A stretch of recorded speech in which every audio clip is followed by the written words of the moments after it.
Shalom saudara-saudara seiman di dalam Tuhan Yesus Kristus. Kiranya damai sejahtera dan sukacita yang dari Allah Bapa memenuhi kita semua yang sedang menonton video ini. Untuk mengawali renungan ini, mari kita berdoa.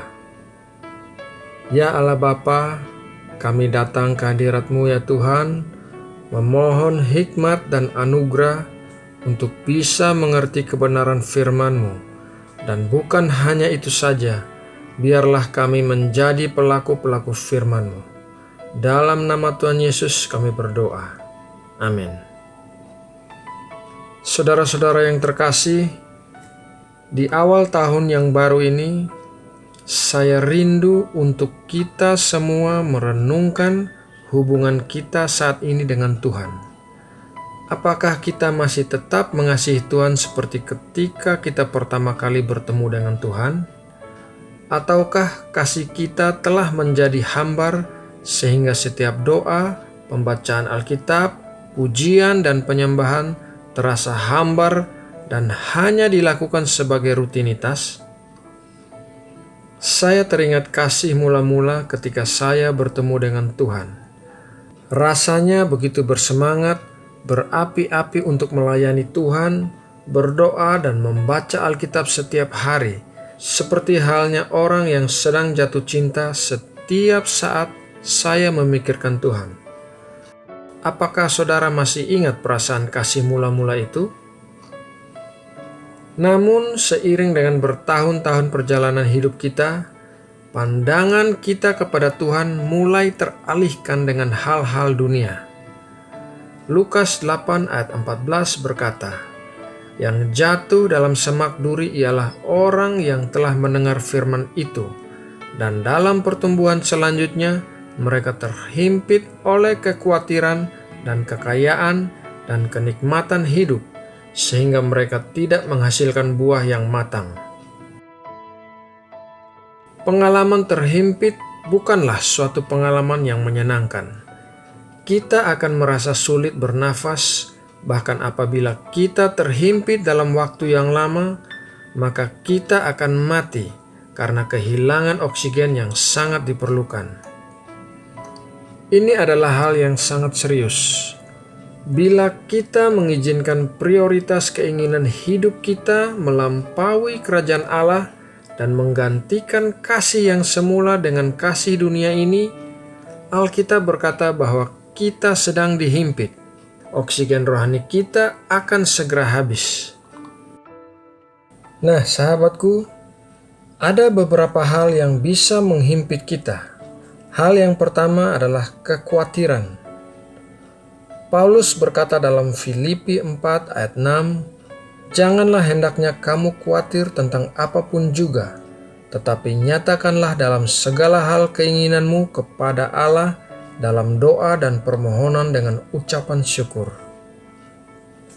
Maksud dari ayat tersebut adalah jangan izinkan kekhawatiran terlalu mengendalikan pikiran kita, sehingga pikiran kita menjadi tidak bekerja.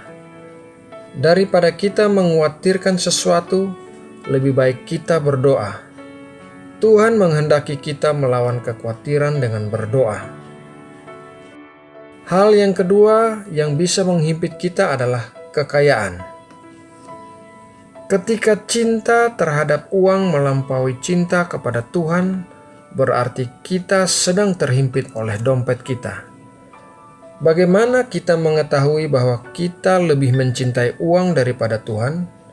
Jawabannya adalah ketika kita harus memilih antara uang dan Tuhan, dan yang menang adalah uang.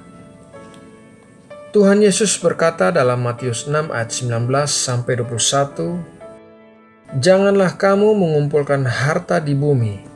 Di bumi ngengat dan karat merusakkannya dan pencuri membongkar serta mencurinya. Tetapi kumpulkanlah bagimu harta di sorga.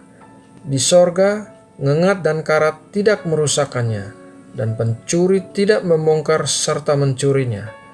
Karena di mana hartamu berada, di situ juga hatimu berada." Hal yang ketiga yang bisa menghimpit kita adalah kenikmatan hidup. Teknologi yang semakin maju memiliki andil membuat manusia lebih menikmati hidup. Bukannya Tuhan melarang kita untuk menikmati hidup, namun apabila hal tersebut membuat kita tidak sempat membaca Alkitab, berlutut, berdoa, dan menjangkau sesama kita untuk bersaksi, maka kita telah dikuasai oleh kenikmatan hidup. Nah, saudara-saudara yang terkasih, apabila ada di antara saudara yang mendengar suara Roh Kudus yang mengingatkan saudara akan kasih yang mula-mula itu, maka saat ini buatlah komitmen untuk tidak terhimpit dengan kekhawatiran, kekayaan, dan kenikmatan hidup.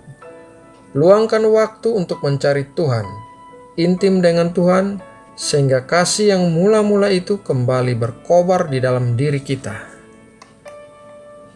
Untuk menutup renungan ini, marilah kita berdoa. Bapa kami yang ada dalam kerajaan sorga, Bapa yang kami kasihi karena telah terlebih dahulu mengasihi kami, di awal tahun baru ini kami ingin memperbaharui komitmen kami untuk kembali kepada kasih mula-mula kami.